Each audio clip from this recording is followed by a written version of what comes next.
একটি পিঁমড়ে কামড়ালেন, সেক্ষেত্রে আমাদের কিছুটা শারীরিক দেহর মধ্যে জ্বালা সম্বন্ধ হয়। তারপরেই আমরা কিছুটা সময় হয়তো পিঁমড়েটা কামড়ানোর পর আমরা ভুলে যাই। যখন আমাদের দশা পরিবর্তন এসে যায় তখন কিন্তু আমাদের একটা কষ্টের মধ্যে দিন আসে। সেটা হয়তো মনুষ্য জন্মে আমরা যখন কাটাই তার পেছনে লড়াই থাকে, এবং লড়াই করতে করতে কখনো আমরা বিফল হই। আর সেক্ষেত্রে আমাদের দাম্পত্য জীবনে কখনো দশা আমাদের কখনো উচ্চ স্তরে নিয়ে যায়, আবার এই দশা কখনো নিচ স্তরে নামিয়ে দেয়। এটা আমরা ভাবি না, কিন্তু আমরা সর্বসময় মনে হয় উচ্চ স্তরে উঠব। কিন্তু উঠতে গিয়ে কখনো কখনো দেখবেন আপনার জীবনে দুর্ভোগ এসে গেলেন, আপনি যতটা উঠলেন আবার আপনাকে নিচ স্তরে যখন ফেলে দেবে তখন তার কষ্টভোগটা আপনাকেই করতে হবে।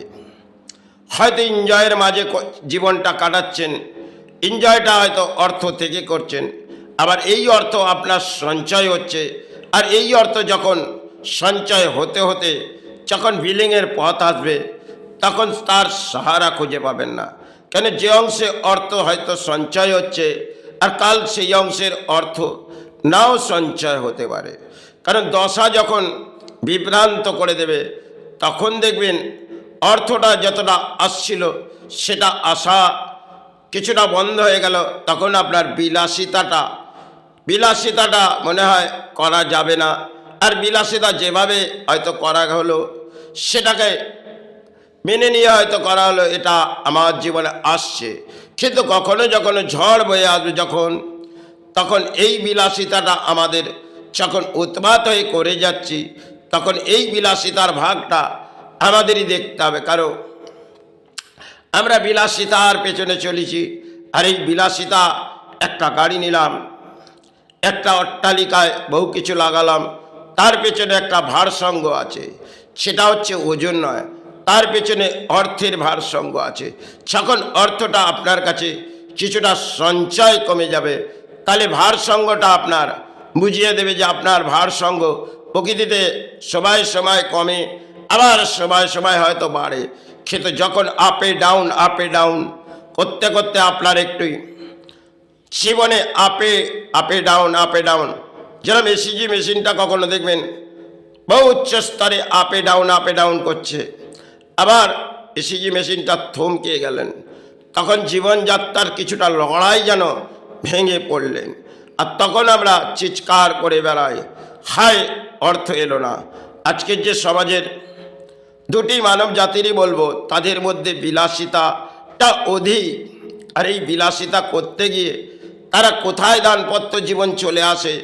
কারণ যখন দেখবেন জীবনের মাঝে আপনি বিলাসিতাটাকে উচ্চ স্তরে ভাসিয়ে নিয়েছেন, তাহলে একটা সময় আপনাকে এই বিলাসিতা নিচ স্তরে নামাবে, আর তখন আপনি তার সহ্য ক্ষমতা আপনার নেই। কারণ মাটির নিচ স্তরটার দিকে দেখি না আমরা, উপর স্তরে হয়তো অট্টালিকা করলাম, তার নিচ স্তরেও কিছু হয়তো তার গভীর আকার আমরা জানি না। তাই আমরা কখনোই ভাবি না যে আমরা বিলাসিতা করার পেছনে আমাদের কখন ঝড় বয়ে আসবে, সে ঝড় তো আমাদের রোকার ক্ষমতা নেই। এই প্রকৃতিতে যা মনুষ্য জন্মে আমি বুঝেছি সেটা হচ্ছে বিলাসিতাটা যাতে যতটা পারো কম করো। কারণ বিলাসিতা করলে আপনার অর্থ সঞ্চয়ের সেটা হয়তো খালি হবে। কিন্তু আজকের সমাজের যে দুটি ধর্মের মানুষ তারা বিলাসিতার মাঝে চলছে, আর এই বিলাসিতা কখনো তাদের কাটাতে হয় একটা নীরব হয়ে। কারণ যখন বিলাসিতাটা করতে থাকে আবার একটা সময় এই বিলাসিতা ভেঙে পড়ে, তখন মনে হয় আর কিছু সাহারা পাওয়া যাচ্ছে না। কারণ এই জীবনে যা দেখেছি সেগুলো আজকে যেটা ঘটছে সেটা হচ্ছে বিলাসিতার মাঝে জীবনযাত্রা কাটাচ্ছে। কিন্তু তার যখন দুর্ভোগ নামবে সে মনে হয় বেঁচে থাকার থেকে চলে যাওয়াই মনে হয় একটা যোগ লাগবে, কিন্তু উপায় কিছু থাকে না। কেন বিলাসিতাটা অধিক করে ফেলে, তাতে জীবনের সাহারা খুঁজে পায় না।